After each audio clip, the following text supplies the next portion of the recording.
Hello everyone, welcome back. Micro economics में हमारा topic चल रहा है प्रोड्यूसर्स इक्विलिब्रियम। प्रीवियस लेक्चर में हमने डिस्कस किया था about the determination of producers equilibrium under perfect competition market. उसमें टोटल रेवेन्यू और मार्जिनल रेवेन्यू अप्रोच हमने डिस्कस की थी। फाइन।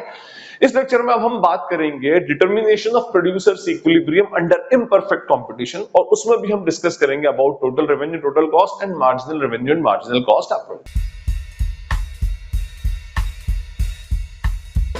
लेक्चर स्टार्ट करने से पहले मेरी आपसे अपील है कि अगर आप मेरा लेक्चर फर्स्ट टाइम देख रहे हैं या मेरे चैनल पर फर्स्ट टाइम आए हैं तो वीडियो को पूरा जरूर देखें, और उसके बाद अगर ये वीडियो आपको यूजफुल या नॉलेजेबल लगता है तो इसे अपने फ्रेंड्स, क्लासमेट्स, कलीग्स के साथ में शेयर करें, वीडियो को लाइक करें, चैनल को सब्सक्राइब करें और नए वीडियोस की नोटिफिकेशन के लिए बेल आइकन को हिट जरूर करें। अब बात करते हैं हमारे टॉपिक की। हमारे टॉपिक की हेडिंग है determination of producers equilibrium under imperfect competition. यहां पर अगर हम देखें तो हमें दो वर्ड्स मिलते हैं, first is producers equilibrium, second is imperfect competition. अच्छा, प्रोड्यूसर्स इक्विलिब्रियम का चैप्टर हम पढ़ ही रहे हैं, तो वैसे मैं प्रोड्यूसर्स इक्विलिब्रियम का concept in detail previous lecture में एक्सप्लेन कर चुका हूं। नीचे पूरे चैप्टर की प्लेलिस्ट की लिंक गिवन है और ऊपर आई बटन भी आ रहा होगा, वहां से उसको फॉलो कर सकते हैं। फिर भी एक बार नटशेल में आपको फटाफट से प्रोड्यूसर्स इक्विलिब्रियम का कांसेप्ट बता दूं ताकि हमारा बैकग्राउंड इसके एक्सप्लेनेशन के लिए प्रिपेयर हो सके। देखिए, मैंने आपको बताया था कि just like consumers equilibrium, producers equilibrium भी अपने आप में एक पॉइंट ऑफ नो चेंज और स्टेट ऑफ रेस्ट होता है, लेकिन वो हम कंज्यूमर के पॉइंट ऑफ व्यू से पढ़ते हैं, यहां पर हम प्रोड्यूसर्स के पॉइंट ऑफ व्यू से पढ़ेंगे। कंज्यूमर का इक्विलिब्रियम कब आता है? जब उसका सेटिस्फैक्शन मैक्सिमम हो। इन द सेम वे प्रोड्यूसर का इक्विलिब्रियम कब आएगा? जब उसका सेटिस्फैक्शन क्या हो जाए? मैक्सिमम हो जाए। ठीक है। अच्छा, प्रोड्यूसर का जो सेटिस्फैक्शन होता है वो छुपा होता है उसके अर्न किए हुए प्रॉफिट में। देखिए, प्रोड्यूसर का मोटिव ही प्रॉफिट अर्निंग होता है, वो मार्केट में बैठा ही प्रॉफिट को कमाने के लिए। ठीक है, तो जब उसका सेटिस्फैक्शन प्रॉफिट के अंदर छुपा हुआ है, तो सेटिस्फैक्शन हाई कब होगा? जब उसका प्रॉफिट हाई होगा। जब प्रॉफिट मैक्सिमम होगा तब उसका सेटिस्फैक्शन भी मैक्सिमम हो जाएगा, और ये वो पॉइंट होगा जहां से वो अपनी पोजीशन को चेंज नहीं करना चाहेगा, स्टेट ऑफ रेस्ट, और वो बोलेगा कि ये मेरा प्रोड्यूसर्स इक्विलिब्रियम है। और वो आता है कितनी यूनिट्स वो बेसिकली मार्केट में सेल करे जिससे उसका प्रॉफिट क्या हो सके? मैक्सिमम हो सके। तो ये है हमारा producers equilibrium. I hope it is clear. चलिए अब बात करें हम इम्परफेक्ट कंपटीशन की। तो देखिए, इकोनॉमिक्स में जो मार्केट्स होते हैं वो मार्केट कंडीशन होती है, डिपेंड्स ऑन द बहुत सारे उनके बेसिक फैक्टर्स होते हैं, जैसे अवेलेबिलिटी ऑफ प्रोडक्ट होता है, number of buyers, number of sellers, knowledge. ठीक है, ये ऐसी कुछ बेसिक कंडीशंस होती हैं जिनके ऊपर मार्केट कंडीशंस डिपेंड करती हैं। और वैसे आगे का चैप्टर आएगा एक डिफरेंट मार्केट फॉर्म्स, उसके अंदर मैं एक एक मार्केट को इन डिटेल एक्सप्लेन कर दूंगा, बट स्टिल अभी फिलहाल हम बात कर रहे हैं, सिर्फ एक ओवरव्यू में आपको दे रहा हूं। तो मार्केट कंडीशंस होती है हमारे पास दो, एक होती है perfect competition market and second is what? Imperfect competition market. देखिए, परफेक्ट कंपटीशन तो प्रीवियस लेक्चर में एक्सप्लेन कर चुका हूं। परफेक्ट कंपटीशन मार्केट वो मार्केट होता है जहां पर होमोजीनियस प्रोडक्ट होता है, लार्ज नंबर ऑफ बायर्स होते हैं, लार्ज नंबर ऑफ सेलर्स होते हैं, परफेक्ट नॉलेज होता है, और यहां पर फर्म प्राइस टेकर्स होती है। फर्म प्राइस टेकर्स होती है मींस कोई भी फर्म नई बिजनेस मार्केट के अंदर आएगी तो पहले देखेगी कि मार्केट में क्या प्राइस चल रही है, और जो प्राइस मार्केट में चल रही है सेम टू सेम प्राइस जो होगी वो फर्म भी क्या करेगी? अडॉप्ट करेगी। प्रिवेल्ड मार्केट प्राइस को वो लोग क्या करते हैं? मार्केट से उठा लेते हैं। कैसे मालूम पड़ेगा कि we are talking about perfect competition market? तो यहां पर क्या होता है? Selling price remains constant. अभी मैंने आपको बताया फर्म प्राइस टेकर होती है, अपनी डिटरमिन की हुई प्राइस यहां पर नहीं चला सकती, उसको मार्केट में जो प्राइस चल रही है सेम टू सेम प्राइस को क्या करना पड़ेगा? मार्केट से अडॉप्ट करना पड़ेगा। I hope it is clear. अब बात करें इम्परफेक्ट कंपटीशन मार्केट की। देखिए, इम्परफेक्ट कंपटीशन में और फर्दर फिर क्या होता है? अलग अलग क्लासिफिकेशन होते हैं, जैसे एक होता है मोनोपोली, एक सिंगल सेलर होगा, एक होगा इसमें ओलिगोपोली, थोड़े नंबर ऑफ सेलर्स बढ़ जाएंगे, एक होता है मोनोपोलिस्टिक, यहां पर नंबर ऑफ सेलर्स बढ़ जाते हैं। लेकिन ये कंडीशन इससे अलग होती है, और यहां पर तीनों कंडीशन में फर्म्स जो होती हैं वो अल्टीमेटली प्राइस मेकर्स होती हैं। कोई फर्म ऐसा होता है अपनी अकेले की देख करके, भाई मार्केट में उसकी मोनोपोली है, उसके अकॉर्डिंगली डिमांड और सप्लाई के फोर्सेस को देख करके प्राइस का डिटरमिनेशन करती है। कुछ मार्केट के अंदर फर्म दूसरे अपने कॉम्पिटिटर्स के अकॉर्डिंगली अपने प्रोडक्ट के प्राइस का डिटरमिनेशन करती है कि वो लोग कितना कर रहे हैं तो मैं कम करूं या ज्यादा करूं। कुछ लोग अपने प्रोडक्ट के फीचर्स के अकॉर्डिंगली अपने प्राइस का डिटरमिनेशन करते हैं। एनीवे, ये हमारा इम्परफेक्ट कंपटीशन था, मोनोपोली, मोनोपोलिस्टिक और ओलिगोपोली। कैसे मालूम पड़ेगा सर? तो भाई ये ऐसे मालूम पड़ेगा, यहां पर सेलिंग प्राइस कांस्टेंट नहीं होगी, selling price decreases with increase in production, जैसे जैसे आपका प्रोडक्शन बढ़ेगा सेलिंग प्राइस डिक्रीज होगी। अभी फिलहाल इस चैप्टर के लिए आपको मार्केट कंडीशन सिर्फ ऐसे ही आइडेंटिफाई करनी है। क्या अगर सेलिंग प्राइस अगर आपकी कांस्टेंट है तो समझ जाइए we are talking about the perfect competition market, और अगर सेलिंग प्राइस आपकी इंक्रीज इन प्रोडक्शन के साथ डिक्रीज होते जाए तो समझ जाइएगा that we are talking about imperfect competition. अब उसकी इन डिटेल जाने की जरूरत नहीं है कि we are talking about monopoly और मोनोपोलिस्टिक और ओलिगोपोली कंपटीशन। फाइन, चलिए ये हुआ। अच्छा, जिस तरह से मैंने आपको लास्ट लेक्चर के अंदर बताया था कि प्रोड्यूसर्स के इक्विलिब्रियम का डिटर्मिनेशन दो अप्रोचेस से होता है इन द परफेक्ट कंपटीशन में, in the same way imperfect competition में भी दो अप्रोचेस से होगा। फर्स्ट होगा अपना total revenue and total cost approach, and second is what marginal revenue and marginal cost approach. ठीक, fine. Total revenue total cost approach और marginal revenue and marginal cost approach. पहले मैं बात करूं total revenue total cost approach. अब देखिए total revenue total cost के concept को समझने के लिए आपको कंसेप्ट ऑफ रेवेन्यू और कंसेप्ट ऑफ कॉस्ट वाले चैप्टर के कंसेप्ट क्लियर होना बहुत जरूरी है।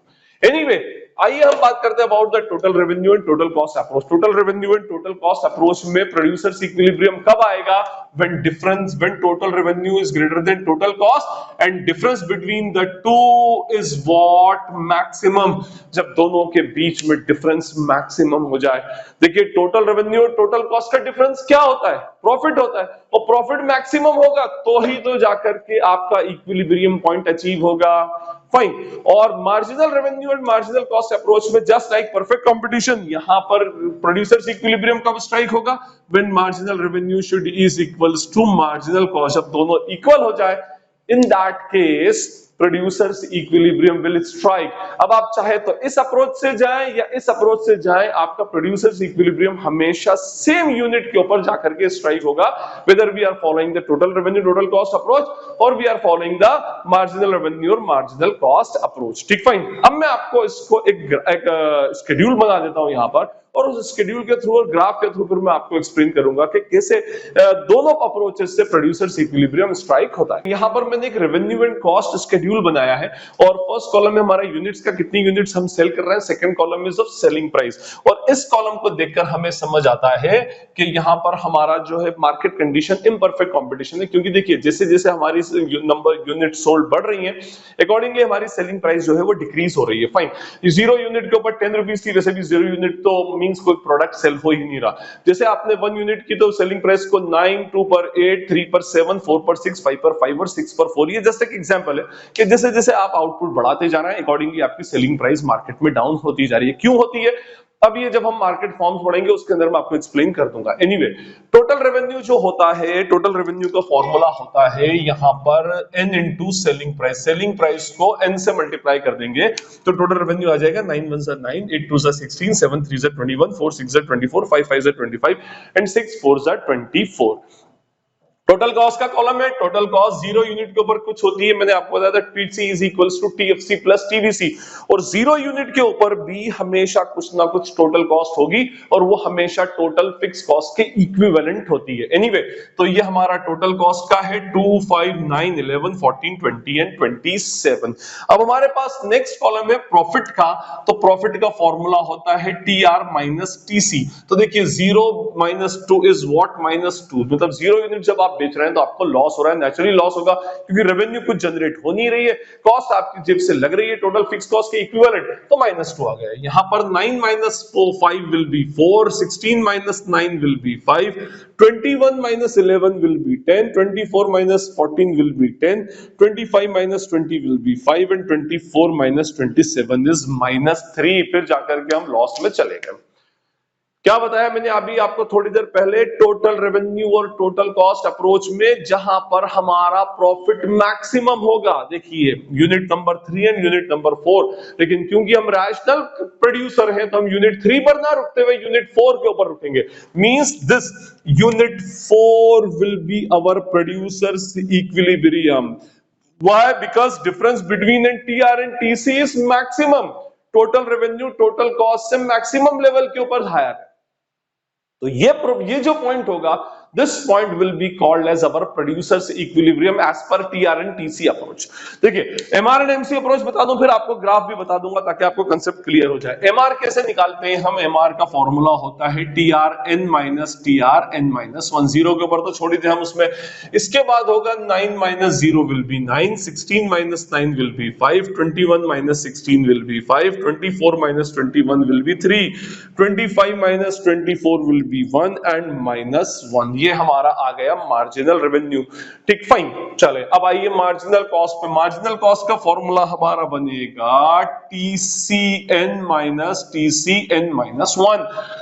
टोटल कॉस्ट इसको तो छोड़ना ही होगा। 5 minus 2 is what? 3, 9 minus 5 is 4, 11 minus 9 is 2, 14 minus 11 is 3, 20 minus 14 is 6, 27 minus 20 is 7।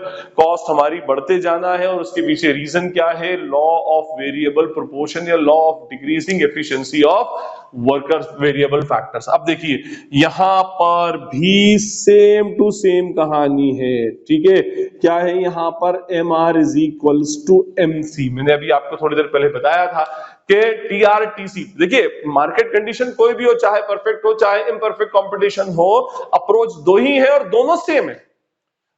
TRTC के अंदर आपका प्रोड्यूसर इक्विलिब्रियम तब स्ट्राइक होगा जब difference between TR and TC will be maximum, क्योंकि वो क्या करेगा? It will result in the profit, आपके बिजनेस के प्रॉफिट का रिजल्ट क्रिएट करेगा। और marginal and marginal cost approach के अंदर when MR and MC are equal then we will determine what producer equilibrium. उस लेवल पर जाकर हमारा प्रोड्यूसर इक्विलिब्रियम स्ट्राइक हो जाएगा। तो दोनों कंडीशन से हमारा जो प्रोड्यूसर इक्विलिब्रियम है वो अल्टीमेटली किसके ऊपर? फोर्थ यूनिट के ऊपर जाकर के अल्टीमेटली स्ट्राइक हो रहा है। शेड्यूल के थ्रू तो हमने समझ लिया, अब हम इसको ग्राफ के थ्रू समझेंगे। पहले हम total revenue and total cost approach में कैसे प्रोड्यूसर इक्विलिब्रियम डिटरमाइन करेंगे, कौन से पॉइंट पर आएगा वो हम समझे। तो देखिए ये हमारा ग्राफ है, वाई एक्सिस, एक्स एक्सिस, ये होगी हमारी Y axis point of origin, X axis पर आ जाएंगे हमारे सारे आउटपुट्स और वाई एक्सिस पर total revenue and total cost आ जाएगा। ठीक है, ये लेट्स सपोज 1 2 3 4 5 और 6। अब मैं पूरे स्केल से तो नहीं बना रहा, सिर्फ आपको ग्राफ का एक शेप बता देता हूं जिससे आपको समझ में आ जाए कि भाई कहां पर ये एक्चुअली स्ट्राइक होगा। तो देखिए सबसे पहले मैं बनाता हूं उसमें टोटल रेवेन्यू का। तो टोटल रेवेन्यू जो होगा वो हमारा इस तरह से अल्टीमेटली बनेगा। ठीक है, ये हमारा टोटल रेवेन्यू का कर्व है। टोटल रेवेन्यू जो डिक्रीजिंग रेट से इंक्रीज होगा, मैक्सिमम पर पहुंचेगा और उसके बाद डिक्रीज होना स्टार्ट हो जाएगा। आप यहां पर देख सकते हैं 0 9 16 21 24 25 मैक्सिमम पर पहुंचा और उसके बाद में 25 24 इसको डिक्रीज होना स्टार्ट हो गया। फाइन, तो ये हमारा टोटल रेवेन्यू अप्रोच थी, टोटल रेवेन्यू का कर्व था, सॉरी। उसके बाद टोटल कॉस्ट का जो कर्व होता है ये वाई एक्सिस से स्टार्ट होता है और इस तरह से इनवर्स एस शेप में बढ़ना स्टार्ट हो जाता है। और आप ये भी कंसेप्ट ऑफ कॉस्ट वाले चैप्टर में पढ़ सकते हैं कि और इसके पीछे रीजन क्या होता है? लॉ ऑफ वेरिएबल प्रोपोर्शन होता है। एनीवे, अब देखिए आप यहां पर फोर्थ यूनिट पर आपको दोनों के बीच का जो गैप है ये मैक्सिमम है। मींस यहां पर difference between T R and T C is what? Maximum. तो हमारा जो फोर्थ यूनिट है this will be our what? Producers equilibrium. तो इस कंडीशन में हमारा प्रोड्यूसर्स इक्विलिब्रियम फोर्थ यूनिट पर जाकर के स्ट्राइक होगा। तो I hope it is clear. अब हम बात करें इसमें मार्जिनल कॉस्ट और मार्जिनल रेवेन्यू अप्रोच की। ठीक है, तो देखिए marginal cost MR and MC approach के अंदर अगर हम बात करें तो ये हमारा वाई एक्सिस है, this is our x axis, this is our point of origin, ये आया हमारा आउटपुट और ये MR एंड MC इसमें चलेगा। ठीक, फाइन। आपको याद हो तो इसके अंदर जो मार्जिनल रेवेन्यू बनता है वो इस तरह से बनता है। ठीक है, मार्जिनल रेवेन्यू ये डाउन होता जाएगा और एक टाइम ऐसा आएगा जब ये जाकर क्या हो जाता है? हमारा नेगेटिव हो जाता है। चलिए ये मैंने ऐसा बना लिया है, अब इसको अंडरस्टूड। अच्छा, इसी में मैंने आपको याद हो तो बताया था कि ये हमारा कौन सा होता है? AR होता है, एवरेज रेवेन्यू। ठीक है, और इसके रिलेशनशिप में आपको ऑलरेडी एक्सप्लेन कर चुका हूं। लेकिन मार्जिनल कॉस्ट जो होती है वो पहले डिक्रीज होती है, डिक्रीज होने के बाद लीस्ट पर आती है and then it starts increasing, फिर वो क्या होती है? इंक्रीज होना स्टार्ट हो जाती है। ठीक है, और जहां पर दोनों इंटरसेक्ट हो जाएं, जैसे ये हमारी मार्जिनल कॉस्ट है और ये हमारी मार्जिनल कॉस्ट होगी। अब जाकर दोनों जहां पर इंटरसेक्ट होंगे, कौन से पॉइंट पर, जहां पर MR and MC will intersect, that specific point will be the point of equilibrium. ये हमारा फोर्थ यूनिट के ऊपर आ जाएगा। ठीक, फाइन। तो आप चाहे तो एआर का बनाए, चाहे तो ना भी बनाए, ये हमारा क्या है, मार्जिनल कॉस्ट है, मार्जिनल रेवेन्यू है। और जहां पर दोनों पॉइंट एक दूसरे से इंटरसेक्ट हो जाएंगे, वो पॉइंट हमारा क्या होगा, प्रोड्यूसर्स इक्विलिब्रियम हो जाएगा। फाइन। तो ये हमारा कंसेप्ट था, producers equilibrium under imperfect competition. I hope आपको क्लियर होगा। स्टिल कोई क्वेरी या डाउट लगती है तो कमेंट सेक्शन ओपन है, आप वहां से मुझसे पूछ सकते हैं। जितनी जल्दी होगा उसको पढ़कर रिप्लाई करने का ट्राई करूंगा। और अगर ये वीडियो आपको यूजफुल लगता है तो एक बार फिर से अपील है कि इसे अपने फ्रेंड्स, क्लासमेट्स, कलीग्स के साथ में शेयर करें, वीडियो को लाइक करें और चैनल को सब्सक्राइब जरूर करें। This is Najeeb Hashmi signing off from Najeeb Hashmi's academy. Thank you.